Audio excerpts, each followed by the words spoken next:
Hi, welcome to Lingerie 101. I'm your professor, your expertise. Today we're going to do an in-depth study on the relationship between lingerie and burlesque. We actually owe burlesque for the fact that lingerie is visually appealing. Before that, it was used for just practical reasons. Lingerie is essential to burlesque, whether you're strutting around in it or taking it all off. I recommend wearing your favorite piece of lingerie under your work clothes to spice up that boring meeting that you're dreading. We're now going to go over the top 10 must-know lingerie items for any burlesque dancer. Most of the items will be in French because lingerie is a French word. Pay attention, there will be a quiz. We're going to start with what was formerly known as pajamas, but now we call sleepwear. This is a peignoir. It's a floor-length nightie that usually has panties that match.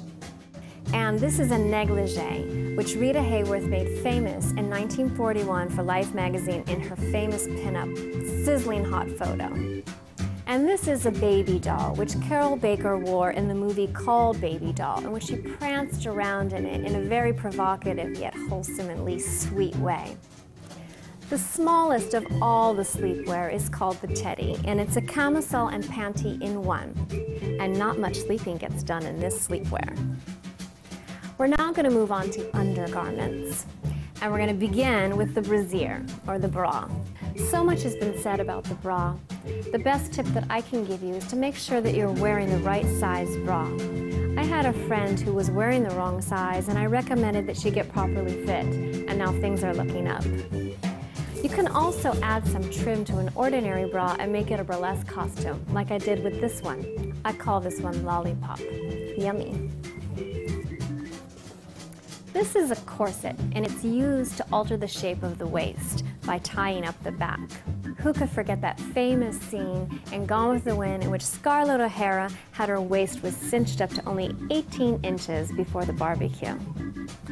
This is a bustier, which is a cross between a bra and a corset, and it's used to push up the bust. And this is a Merry Widow, which is a cross between a corset, a bra, and garters all in one. We'll get to the garters later. And Lana Turner wore this in a movie called Merry Widow.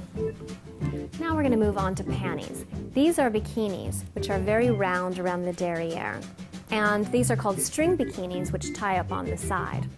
These are hot pants, or boy shorts, and they've become really popular lately, and they usually ride low on the hips.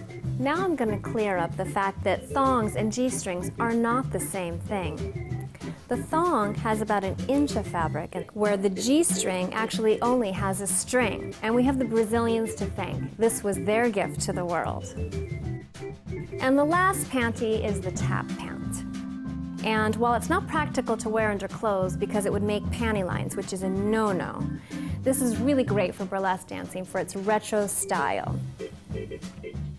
The last lingerie item that we're going to do is stockings. This is the garter and the garter belt. The garter is really used now just for fashion, but it used to be to hold up the stockings. And you've probably seen that at your last wedding where the bride did a burlesque routine where she ceremoniously took off her garter belt and tosses it to that lucky guy.